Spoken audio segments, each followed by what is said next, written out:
We are 6 feet away from you. You're harassing me. I'm not harassing you. You are infecting us. You're coming close to me. You're coming close to me. Back off! Another episode of Chad's Gone Wild. Threaten me again! Location, South Fort Myers, Florida.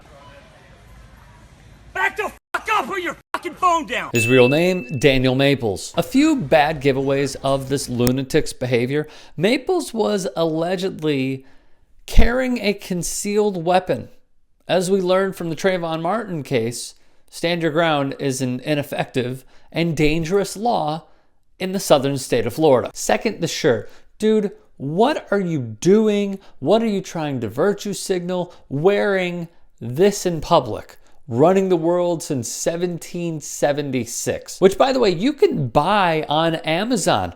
Side note, why? What in the freaking hell is this doing? Why would Jeff Bezos want to make a profit off of this? But I think we've learned that. This is a sign this man only favors whiteness and those who benefit from it. Third, take a wild guess how you think this all started. My message to the American people is that I know that there's a lot of concern and energy about getting back to normal. But there's a fundamental basic thing that you should be doing is don't throw all caution to the wind so that you can open up and help the economy by getting jobs back and doing things like that. But that doesn't mean that you walk around without a mask. By not listening to the actual scientists. According to Ford policy, masks are mandatory. Executive Chairman Bill Ford said he encouraged the president to wear a mask when he arrived at the plant.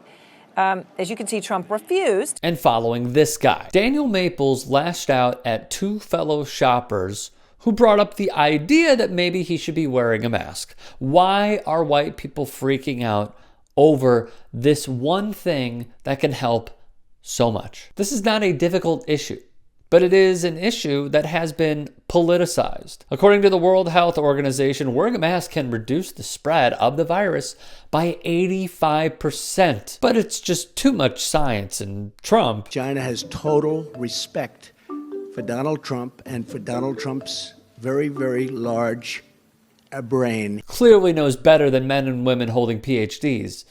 And he's decided, as the world's leader in coronavirus deaths, to back out of the World Health Organization. As for Maples, he was identified by his employer, Ted Todd Insurance, and had been with the agency since 2016. Via USA Today, Maples was the highest producing sales agent in the company. He really likes hot yoga, traveling, cooking, and mentoring others. Charlie Todd took to Twitter, the company's CEO, and said thank you to everyone for their comments and messages, raising awareness about a former employee at Ted Todd Insurance. He absolutely does not represent our values and no longer works at our agency.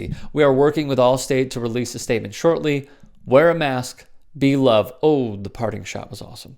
So this story gained traction because filmmaker Billy Corben, who has done Broke, a 30 for 30, and The U, another 30 for 30, shared it on his social media. Here he tweets out a photo of Maples with the caption, "Dan at work in happier days, #because Florida." For the record, Costco does have a policy that requires its customers to wear a mask while shopping. That's been in place since May, becoming one of the first stores in the U.S. to do so.